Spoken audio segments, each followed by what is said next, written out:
Good day to you. Again we meet. Today I want to discuss the difference between steadfast love and toxic love. You may not have heard this term before. It sounds a contradiction of terms. How can love be toxic?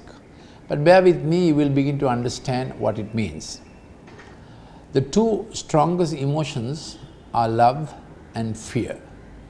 Just like darkness is absence of light, fear is absence of love. Love works on trust. Moment mistrust comes in marriage or to a child about parents, fear comes in. When the child is crying and mother is not to be seen, child feels fearful. Then child is able to adapt to machine mode. The child begins to manage without mother being present. Suppose mother leaves home very early before the child gets up. As she gets up, she looks for mom. And when the child is sleeping at any time, child looks for mom. So I always advise parents, somehow at night time, whatever you have, sit by the child's side till the child falls asleep. That gives the child the security and the rest the child needs, and love grows over the night. As I explained, over the night, dream time, our brain begins to rest and feel the love of God. So Psalm 5 says, God gives His beloved sleep. Today I want to look at a story, a very ancient story from the Garden of Eden. In the Garden of Eden, God had placed Adam and Eve in a perfect environment of love. Love provided everything, so much color, many kinds of fruit. Love is always extravagant. And into that garden came an alien, a stranger, who posited this question: did God give everything He could have given? Of course, God had given everything they could have handled. Just like parents give children different things in different stages. So God had many more things to give as they grew up morally, spiritually, relationally, trusting each other. But at that point enters the serpent and says, I suggest to you, he did not give everything. So relationship of trust, love is broken, and this fear comes in. Why is it that he didn't give? Why did he keep this gap? This is how fear develops in a child's mind when parents leave a gap. Gap is a dangerous place. Thoughts become tortuous. You become suspicious. Moment this thought came to them that we really don't know what his intentions are about us, though the Father in heaven had given everything for their best, they began to hide. They lost their belonging. They had to create an identity. I'll repeat, when you lose your real belonging, you create an identity. It's a facade. So when a young man disconnects with parents for whatever reason, say 14, 15, 16, he listens to peers. It's a world without fathers. It's only peers you listen to.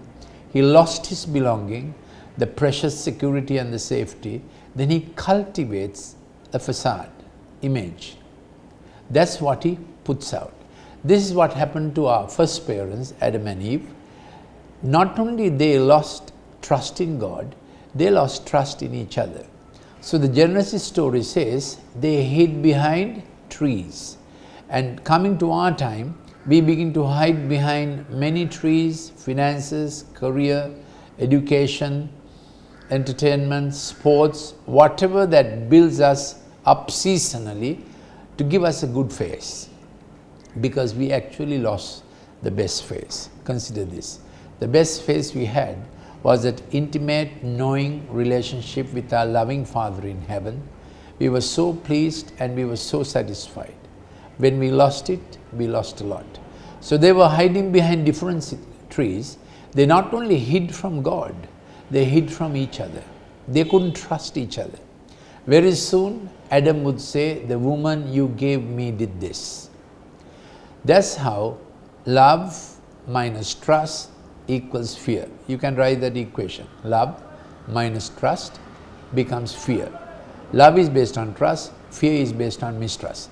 And there are two tracks now working in us, because we are inborn for love, but fear overtakes at some point of time. This may happen to a child in the mother's womb. Now we know from medical science, a child in the mother's womb feels very closely with the mother. We can do 4D ultrasonic photography and closely follow the child's movements. And when the mother is deeply grieved, the child grimaces. When the mother is joyful, child is smiling. So you have a real person who's connecting with the mother. That's why abortion is murder at any stage. Whatever the mother goes through, the child begins to feel. And now the scientists know there's a critical molecule called PG2E. So it's a prostaglandin E, and that molecule, level of that molecule in any part of the brain affects how that part of the brain does the wiring and the development of receptors.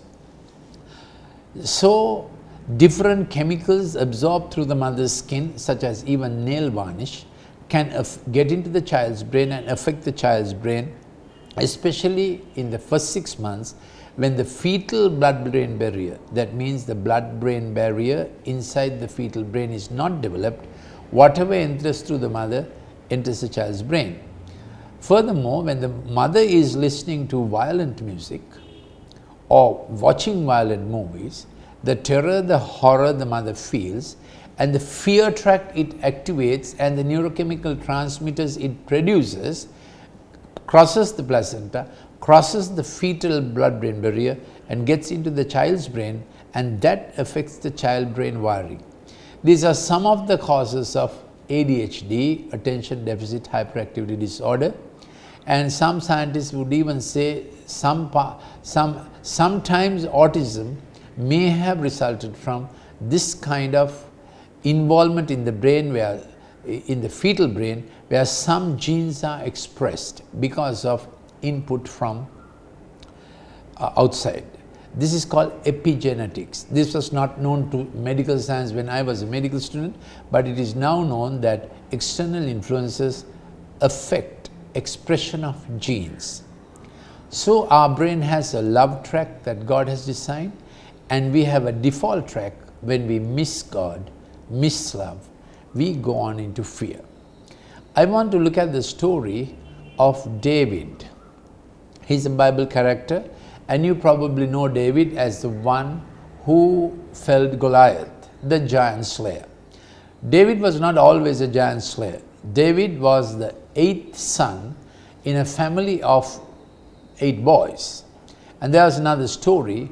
David said in Psalm 27:10, even if my father forsake me, even if my mother forgets me. There's a reason for David to say this. His father was the chieftain of Bethlehem. Even in 1050 BC, Bethlehem was a significant city. So Jesse was a significant man, known to the king also. And when the existing king was failing, God said to Samuel the prophet, I have chosen a son among Jesse's sons to make him next king. You go and anoint, you go and choose. Let Jesse know and let the son know. So Samuel went and met Jesse, of course without the king's knowledge. And then Jesse brought the 7 older sons who were already in king's service, and they were the sons born to him from his first wife, the proper wife. But Jesse the chieftain had a shame. He had a son from his old age, from the widow of a soldier. Soldier's name was Nahash, and this widow brought forth a son, and that son was David. Father was shy, mother was shy.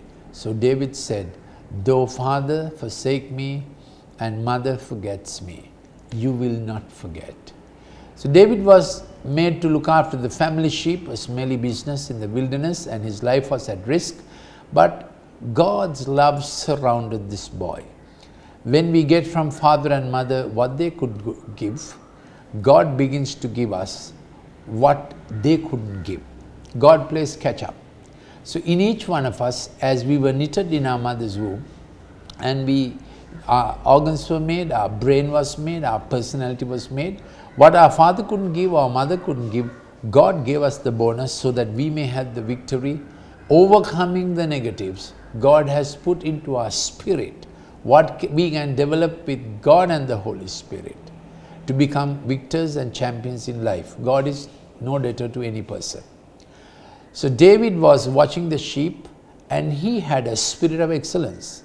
So he made a harp by himself, and he began to sing the psalms that he composed, which have become part of the Bible now. Little boy, 17 years old, by himself, he made his own harp, and he had this excellence to do the best and get at the best that he was capable of. So he made the harp himself, and he stretched out the strings, the 10-stringed harp, and he matched the pitch and made the song and made the composition and made the tune.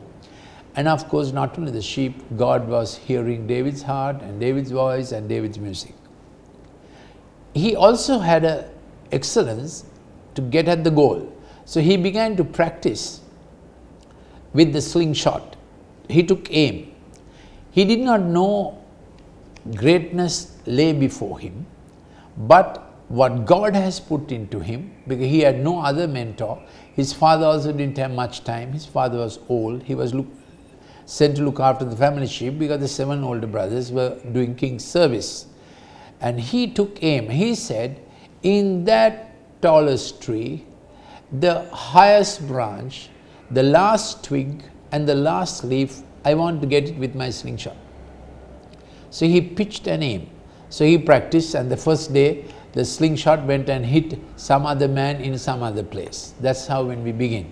But David didn't give up. And there was a day he was able to get that round stone from his slingshot into the last leaf of the last twig of the highest branch of the tallest tree. You can write this down, do a computer graphic, and put it up for your son to see. That's how excellence develops. No one is born brilliant, you are trained brilliant. Next day, that David got that leaf, 1-inch thing. There was a battle in Israel. All of Israel's soldiers were trembling, including the king.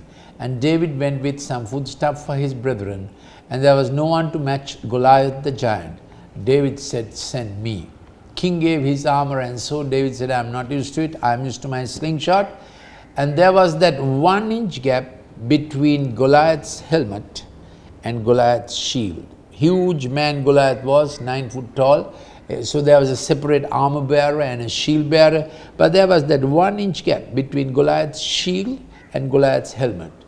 David, with the first slingshot, managed to get that gap, and the stone sank through, because he had prepared himself for God's best. So in this story, we are bringing out how God works with where love had failed, love had been abused, or love was missing. God still plays catch up. That's God's nature. I don't know what your state in life is, but if you have had some misgiving, I want to ask you, when did you feel fear for the first time? As a child, can you remember that day? The Lord is able to bring healing into you. When did you feel fear as a young man? When we are children, we feel fear in the area of our belonging. Am I safe day by day? Who is looking after me?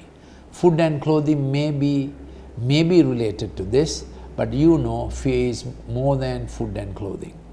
When you are little grown up, let's say you are getting on to being 12, you are wondering what skills are there. Am I getting trained well enough for future? So when you fail grades, you get fear. It's about how valuable am I? That's the stage at which you're gauging yourself, and all our examination systems are geared to say you're valueless if you fail